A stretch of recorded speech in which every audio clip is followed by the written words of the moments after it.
खबर आगरा से है, जहां आगरा में समाजवादी पार्टी के राज्यसभा सांसद रामजी लाल सुमन एक बार फिर अपने विवादित बयान को लेकर सुर्खियों में आ गए हैं। एक प्रेस वार्ता के दौरान उन्होंने करणी सेना को खुलेआम चेतावनी देते हुए कहा कि 19 अप्रैल को सपा अध्यक्ष अखिलेश यादव आगरा आ रहे हैं और उसके बाद होंगे दो दो हाथ। उन्होंने आगे कहा कि मैदान तैयार है, दो दो हाथ होंगे।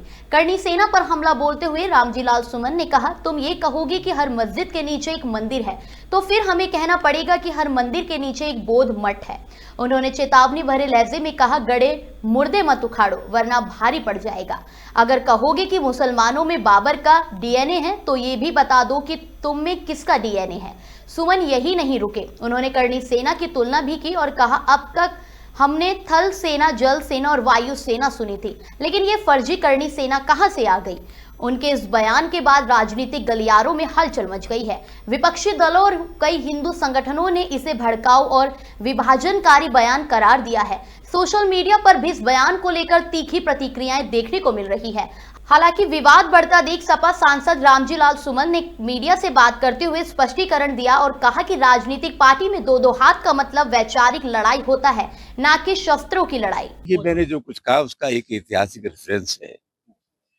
मैं बेसिर पर की बात नहीं करता, लेकिन मेरी आपसे करबद्ध प्रार्थना है कि मेहरबानी करके वातावरण में तनाव पैदा मत करिए। शांति और सद्भाव का वातावरण रहे सोसाइटी में, मुल्क में रहे, ये मेरी कोशिश है।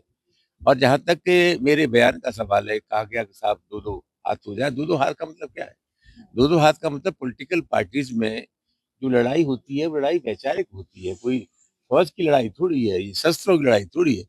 तो मैंने कहा था वैचारिक लड़ाई है। 17 तारीख को, 19 तारीख को पार्टी के राष्ट्रीय अध्यक्ष अखिलेश यादव जी आ रहे हैं। और जब मुझसे सवाल पूछा गया क्या करेंगे, मैंने कहा राजनीतिक पार्टियों में पार्टी के राष्ट्रीय अध्यक्ष होता है, राष्ट्रीय कार्यकारिणी होती है, संसदीय बोर्ड होता है।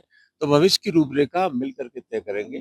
हमारा मकसद कोई तनाव पैदा करना नहीं है, वातावरण को हिंसा का वातावरण बनाना नहीं है। हमारा कोशिश है सामाजिक सद्भाव पैदा हो, लोग प्यार और मोहब्बत से रहें।